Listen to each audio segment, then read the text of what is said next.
गुरु प्यारी साध संगत जी, राधा स्वामी। प्यारी साध संगत जी, आज की यह साखी बटाला शहर के एक मौलवी साहिब की साखी है।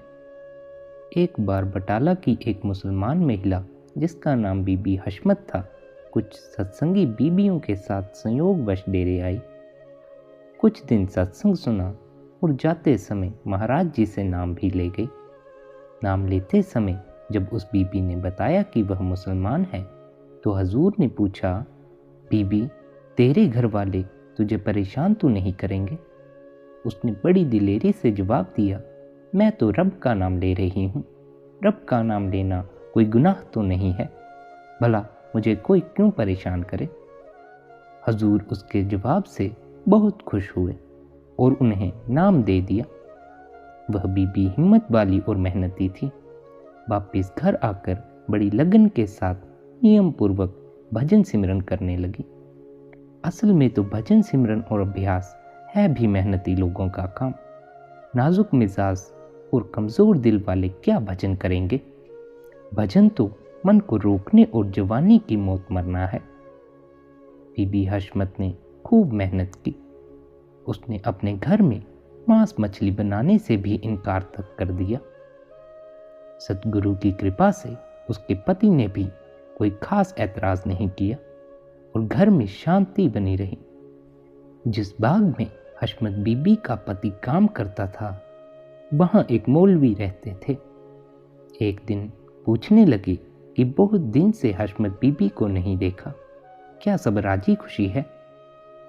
पति ने जवाब दिया कि हाँ, सब राजी खुशी है और अब वह दिन रात अल्लाह की इबादत में लगी रहती है।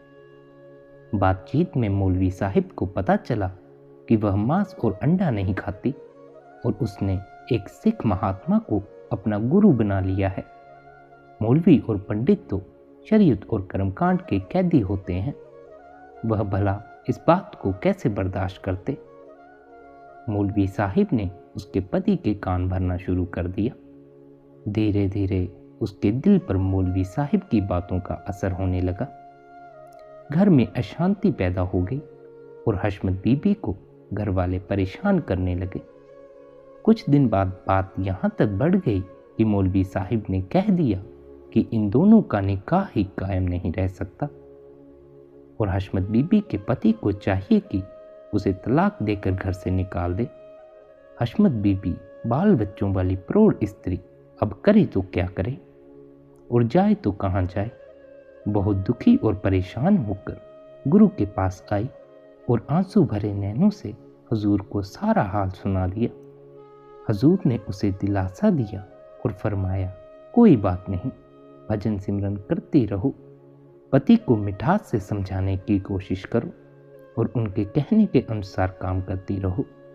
हशमत बीबी वापिस घर आ गई। आगे का वृतांत मौलवी साहिब के शब्दों में दिया जाता है, जैसा कि उन्होंने खुद सुनाया था। मैं रात की नमाज के बाद अपनी कोठरी का दरवाज़ा बंद करके और रोशनी गुल करके नफल पढ़ने लगा। अभी मैंने नफल शुरू ही की थी कि कोठरी में एकाएक बिजली जैसी तेज रोशनी हो गई और उसमें से एक शख्स निकला जिसकी सफ़ेद दाढ़ी, लंबा कद था और सफ़ेद लिबास पहने था। उसका जमाल और जलाल ऐसा था कि उस पर निगाह ना ठहरती थी। उसको देखकर मैं घबरा गया और कलमा, नमाज वगैरह सब भूल गया। मैंने डरते हुए उनसे हाथ जोड़कर अर्ज की, साहिब, आप कौन हैं और क्या चाहते हैं? मैंने आपका क्या बिगाड़ा है? उस बुजुर्ग ने जवाब दिया, तू खुदा के अजीज बंदों को परेशान करता है। सुबह होते ही हशमत बीबी और उसके खाविंद के पास जाकर माफ़ी मांग लेना, अपनी गलती को स्वीकार करो और उन दोनों के साथ हमारे पास पहुंचो। इतना कहकर वह बुजुर्ग गायब हो गए। मेरे दिल पर अजीब हैरानी और डर छा गया। नींद गायब हो गई। उस बुजुर्ग की सूरत आंखों के सामने घूमती रही। दूसरे दिन सुबह मैं रात के वाक़यात के बारे में सोच ही रहा था कि सामने से हशमत बीबी और उसका खाविंद आते हुए नजर आए। उन्हें देखकर मेरे जिस्म में कंपकंपी सी आ गई। उनके हाथों में गठरी तथा कुछ सामान था। ऐसा मालूम होता था कि कहीं सफ़र पर जा रहे हैं। उनके नज़दीक आने पर मैं कुछ बोलता कि उससे पहले ही वह बोल उठे, मुर्शिद के दरबार में हाजिर होने का हुक्म हुआ है, आपका क्या ख्याल है? मैंने फ़ौरन कहा, मैं भी आपके साथ चलूँगा। मेरे इस जवाब से उनको ज़रा भी हैरानी ना हुई, बल्कि हशमत बीबी ने मुस्कुराते हुए कहा, मुर्शिद का ऐसा ही हुक्म था। मेरे दिल में ख्याल आया कि शायद रात के वाक़यात का इन्हें पता है। मैं उसका जिक्र करने ही लगा कि हशमत ने कहा, रात को मुर्शिद मेहरबान का दीदार हासिल हुआ। उन्होंने फरमाया है कि मौलवी साहिब को साथ लेकर हमारे पास आओ। हमने मौलवी साहिब को समझा दिया है।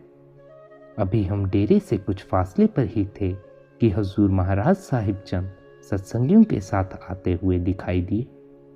उनकी ओर देखा तो देखता ही रह गया। वही सफ़ेद दाढ़ी, वही लंबा कद और सफ़ेद लिबास था। पास आने पर मुझे देखकर ज़रा सा मुस्कुराए और फरमाया, मौलवी साहिब आप आ गए, बहुत अच्छा किया।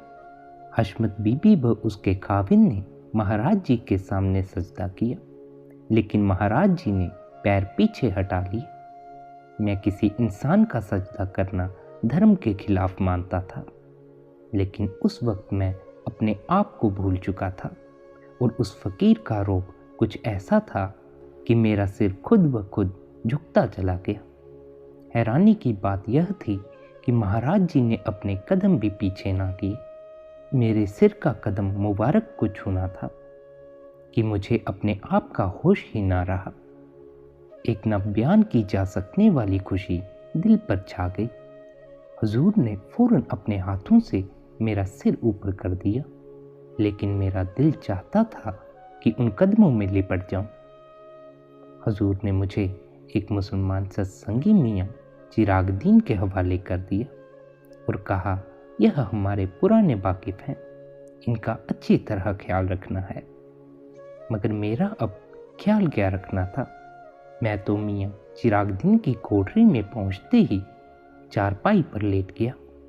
किसी से बात करने को जीना चाहता था।